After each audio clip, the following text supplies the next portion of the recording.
Breaking now, a criminal investigation just feet from NC State's campus has a major road shut down tonight. The WRAL breaking news tracker is on the scene. 3 people stabbed at 3 different crime scenes. What we know about how the victims are doing and the timeline of how it all unfolded.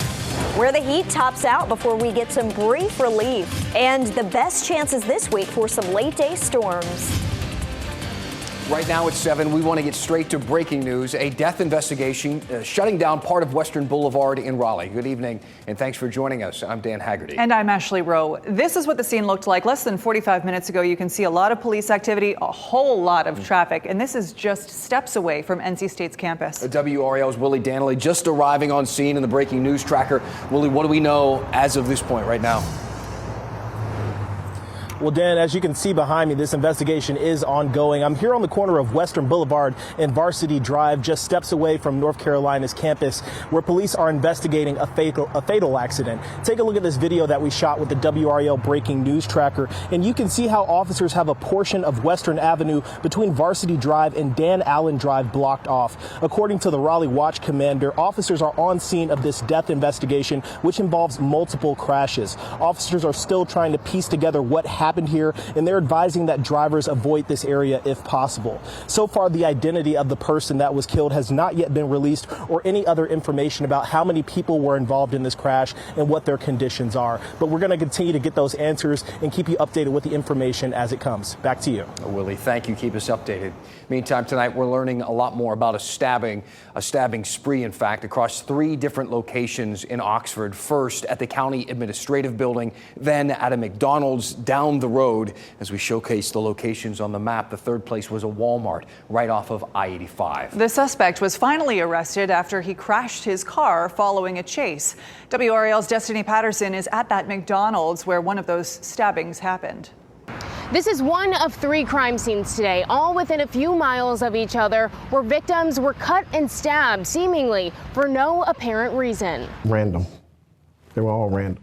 Oxford Police Chief Pat Ford says it was Malik High-Key Webb who went on a stabbing spree before taking law enforcement on a multi-agency chase on I-85. In a situation like that, with an area as small as we are, all available law enforcement always responds. Police say Webb started at the Granville County Administrative Building, making stops at McDonald's and Walmart. I got 2 EMS units right to the Walmart. The victims were sent to area hospitals. We know at least one of them is a county employee.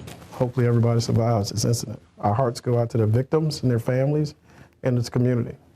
So any act of violence is serious for us. Granville County Sheriff Robert Fountain Jr. says they're working to figure out why Webb did this. Somebody may have had a bad day, may have been a mental health crisis. Chief Ford says her officers have arrested the suspect before.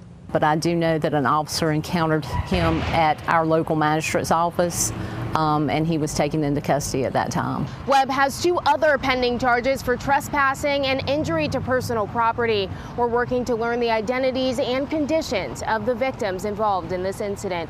Destiny Patterson, WRAL News, Granville County. Tonight, a worker is recovering after being hurt on the job at Wolfspeed. It happened at the Durham campus on Silicon Drive. Wolfspeed tells WRAL the worker was a contractor and was seriously injured. The company releasing a statement that reads, in part, Wolfspeed is deeply saddened to confirm that an individual working for a contractor was injured on our Durham NC campus earlier this morning. Construction has been halted campus-wide, and the contractor has initiated their investigation into the incident. Taking a live look now at Lake Gaston. Look at the sun just shimmering beautifully on the lake there. A beautiful day. You may have experienced some of that haze from the Canadian wildfires. Tomorrow, it could look different for some people, with a level 1 risk for isolated severe storms being issued. Meteorologist Kat Campbell in the WRAL Severe Weather Center. Kat, what can people expect tomorrow? We won't see very many thunderstorms tomorrow on the radar, but the storms that we do see develop may be intense. Damaging wind gusts and hail will be possible, and any of those isolated isolated storms tomorrow. And because of that, all of central and eastern North Carolina are included in the level 1 severe weather threat. Hour by hour, it's only a 20% chance of rain early. Once we get to 4 o'clock through early tomorrow night, it's about a 30% chance that you could run into one of these isolated storms. We're also watching poor air quality today. You can see a hazy look from the Raleigh sky camera. The current air quality is 112, and that puts us under code orange air quality already. We expect to be there all day tomorrow. Things could even get worse. I'll outline that on our Futurecast smoke tool coming up. Okay, Kat, we'll talk to you soon. Thank you. Raleigh police are investigating a car break-in spree at an apartment building in Glenwood South. This is what several residents have been walking out and finding at their vehicles in that area in the parking deck off of the Devon 425 apartment building on North Boylan Avenue. WRAL's Matt Tallhelm talked to two people who became victims of the vandalism. Over the last year, we've reported several times on vandalism here in and around Glenwood South. The latest damage was done on the top 2 floors of this parking garage. Broken glass creates a crunch beneath your feet as you walk across the concrete. You can still see a little bit of glass on the ground. Lindsay Munster went to her car this morning and found Raleigh police in the parking deck of her apartment complex. It's definitely crazy. I never think that it's going to happen to you, especially if you're living in an apartment complex with its own specific parking deck. Pointed pieces of glass dangle from the front door frame on the passenger side of her SUV. My window had been completely smashed, glass all over the parking deck because there was multiple other cars as well. It's a crazy sight. Someone shattered windows of several vehicles here. We counted 11 on the top 2 levels of the Devon 425 apartment building parking deck. Some were parked side by side, like these 2 SUVs belonging to Don Carr. Shards of windshield crumble as he closes the hatch of his Kia Soul. So it's a continued aggravation that I just really don't need, and it's not victimless. It was parked next to his daughter's SUV, which also had a window smashed out. I now have a $500 deductible on this, a $500 deductible on this that comes out of my pocket that I then have to now try and recoup. Carr is now left to clean up the damage and do what he can to help his daughter feel safe around her home. You pay for the apartment complex, you pay for security, and you get neither. I did reach out to the apartment complex here to ask about security in the parking garage. At this point, I have not heard back. Matt Tallhelm, WRAL News, Raleigh. How frustrating for all those car owners. Fayetteville police have identified the suspect who barricaded himself in his home for days before being taken into custody yesterday. Patrick Pavletic is recovering at Cape Fear Valley Medical Center and remains in custody after a standoff with police that lasted nearly 12 hours. Neighbors tell WRAL Pavletic started shooting into people's homes on July 4th. That's when he barricaded himself inside. Officials then staked out his home for days to try and coax him out. Then finally, yesterday, police brought in SWAT teams. Pavletic shot at police who returned fire. A neighbor showed us video of officers blowing up the side of his home, as you could see from some of that extensive damage that we've been showing you. State lawmakers have not filed a bill to legalize casinos yet. However, they have been discussing it behind closed doors. WRAL has learned a casino company is looking now at some property in Rockingham County, which is the district of Senate Leader Phil Berger. A holding company asked county officials to rezone nearly 200 acres of land near Stokesdale. The company hasn't said what it wants to do with that land, but WRAL has uncovered a link between the company and Cordish, a developer that builds casinos. A camp for children with chronic and terminal illness is next door, though, and it argues a casino would bring heavy traffic and possibly drunk drivers near the camp. I also think you're going to have loud noises, you're going to have bright lights, you're not going to have a rural community there anymore. It's going to be like a city beside of a little community. Cordish did not respond to our request for comment. Senator Berger said he supports the expansion of gaming, but can't comment on specific proposals. The site would be about 50 miles from the new casino in Danville, Virginia.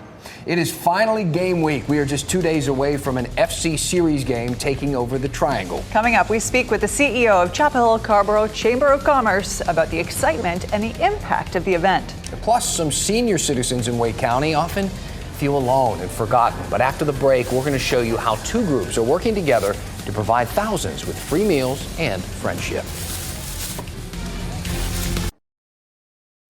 Well, Durham biotech Novan is filing for bankruptcy. This morning, the company announced it had struck a deal to sell most of its assets for $15 million. A month ago, the struggling company that develops therapies for skin diseases cut half its workforce.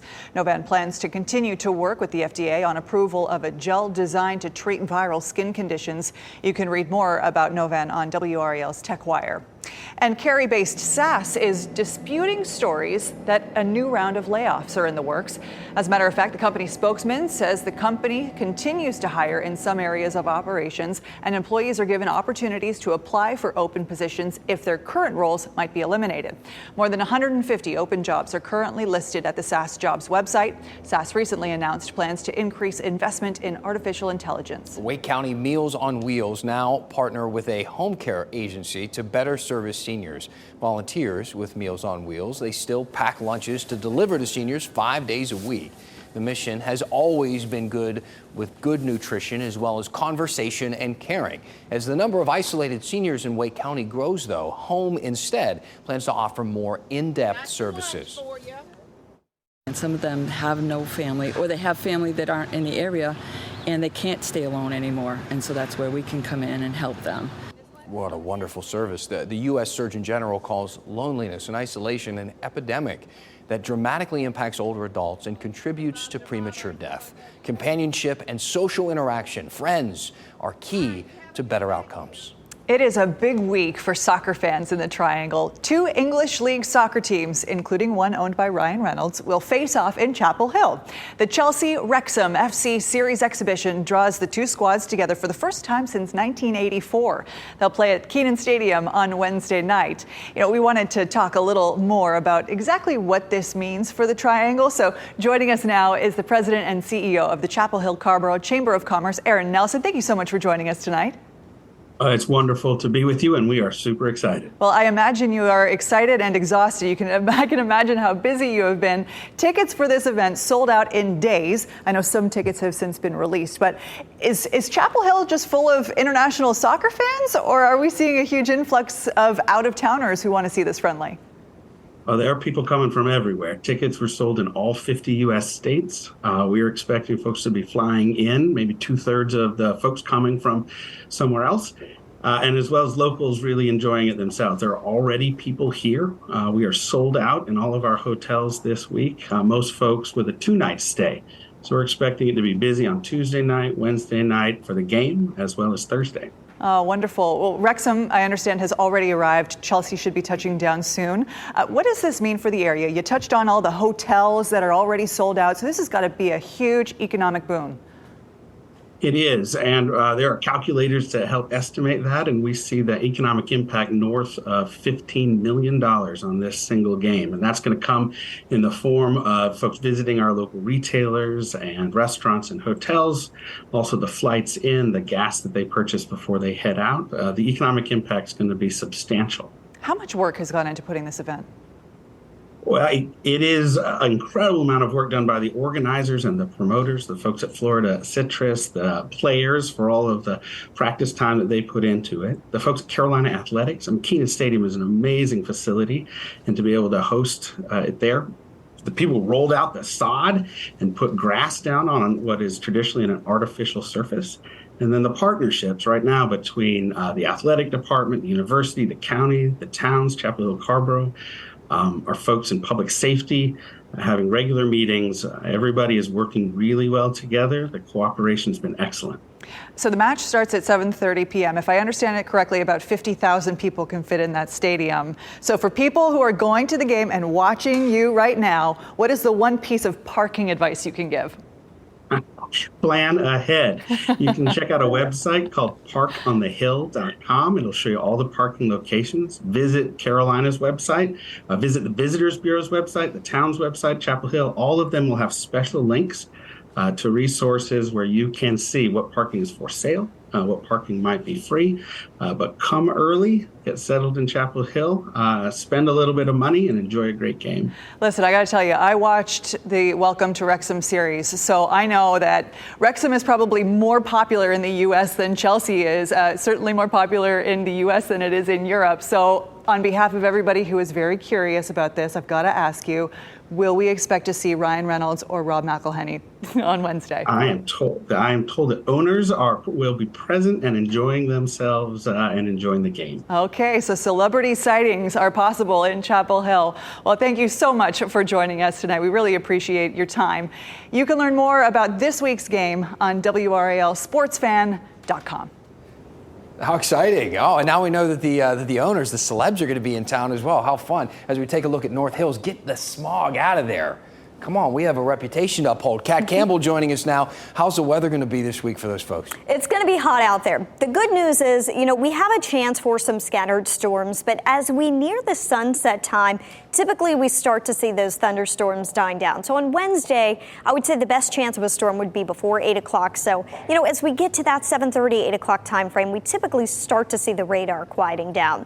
Outside today, though, we're dealing with the smoke. We don't have any of the storms, but check out North Hills. You can see quite a haze in the sky. You really can notice that when you look at the sun setting there in the distance. And as you mentioned, this is all smoke from the Canadian wildfires. The upper level winds are directing it into the U.S. once again. And we have seen a more dense smoke today up in upstate New York, but even in western North Carolina, that's where it's been the worst. And we're seeing kind of that plume of more dense smoke move from the mountains into central North Carolina. And that's why we've seen our air quality really deteriorate even over the past 3 or 4 hours. It's going to be the case again tomorrow. We're going to have the same plume of smoke pretty much sitting overhead. So we're going to be stuck in the code orange air quality tomorrow. And that's from midnight to midnight. You can see it's even code red closer to Davie County, Forsyth County, that's where Winston-Salem is. Charlotte under code red right now, extending up into Roanoke. And for us tomorrow, code orange. We'll see this more dense smoke with us pretty much all day long. From midnight to midnight is when we do have this air quality alert. And I want to remind you what this means is if you have a sensitive respiratory system, you should really try to limit your time outside. We'll be watching that closely for you tomorrow. It's also going to be pretty hot out there. 84 degrees right now, but the big heat in the southwest where it is 114 degrees in Las Vegas right now, and in Death Valley also exceptionally hot. So for comparison, 95 not as bad as those 110 plus numbers, but of course we'll be dealing with the humidity too. So we've got the heat index between 100 and 105 for the most part. The one day to really watch where we could exceed that would be on Thursday. We'll keep an eye on that potential for you. Friday still feeling like 102. But once we get to the weekend, notice those numbers go down a little bit. It's going to be hot still. 90 on Saturday, a heat index of 93, but 93 for a heat index certainly sounds better than 104 or 108. So the weekend heat may back off a little bit. Let's talk about the setup here. We got this big area of high pressure in the southwest, and that's where that big heat dome is with the temperatures exceeding 110. That, unfortunately, is not going to move for the southwest, but for us on the east coast, we may begin to see this dip in the jet stream, what we call this a trough, and that would allow some less hot and less humid air to be pushed into North Carolina by the weekend. Still going with 90s for the highs Saturday and Sunday, and even 90-degree high in the forecast. But for the next 4 days, we're going to be closer to the mid-90s. So it's a little bit of relief. Storm chances tomorrow, pretty isolated, 30%, but any storms that develop could be intense. It's about a 50% chance on Wednesday, 40% on Thursday, 30% Friday, and the weekend is trending a bit drier. But we are going to be keeping a very close eye on the forecast for Wednesday at 7:30 for that game. So don't worry, we'll have live radar updates for you all evening before you head that way. Maybe start some tailgating, show them North Carolina style. I was looking, the average temperature today in Wrexham was 60 degrees, so they'll be hot. All right, thanks, Kat. Ashley, right now here in the WRAL Live Center, continuing to follow that breaking news we first told you about near NC State's campus, at the top of our 6 o'clock news. This is the scene. Western Boulevard westbound, still blocked here at Varsity. One vehicle at least involved in this. It looks like a modified two-door vehicle. See, pretty banged up there in the front. Police have confirmed this is a death investigation. We're not showing this in the picture here, but there is a sheet about 5 or 10 feet away from that vehicle, believed to be covering the body involved in this investigation out here. A lot of police out there. This is an investigation we'll follow for you, trying to figure out exactly how all of this unfolded. Our news will continue with much more on this here shortly. Organizers in Paris conducted a test run today of the opening ceremony of the 2024 Summer Olympic Games. Dozens of boats sailed from the Austerlitz Bridge to the foot of the Eiffel Tower along the Seine. This will be the first time the opening ceremony for the Summer Games will be held outside a stadium. It's expected to draw at least 600,000 spectators. The lower part of the riverbank will be subject to ticketing, but there will be free access to the upper part. I'm so excited about this. I feel like the Olympics are back in full swing, you know, after everything everybody's been through. A Durham brewery is expanding with a second location. Flying Bull Beer Company says, good name by the way, says it will be opening a new location in the Durham Innovation District. That's on Moore Street. Construction is set to get underway this month. It will contain a view of the active brewery as well as a cocktail bar and full menu. I wish them success. Your furry friends now have a new and improved place to play right here in Raleigh. I got to take my dogs here. The Dick's Dog Park officially reopened today. It was closed for months for maintenance. Small and large dogs have different areas to enjoy. Your dogs will need to be on a leash outside of the fenced-in area. There's also a water station for you and your furry friends. The park is on Umstead Drive and is open 7 days a week. Nice. It took multiple fire and EMS departments to rescue a donkey that fell in a sinkhole. They saved this big guy, though. Take a look. Dora is the donkey's name. She's okay, we should say. You can see the rescuers raising her up, that donkey, on this rigged up device that they put together. I mean, they don't have like something in the truck that rescues donkeys. You know, they had to use some innovation here. Happened yesterday morning. The rescue took 2 to 3 hours in all and involved the Wake Forest and Brassfield firefighters, as well as Raleigh urban search and rescue teams. And although Dora was a little scraped up, she was saved. Well, I'm just glad that we were able to help and get her out.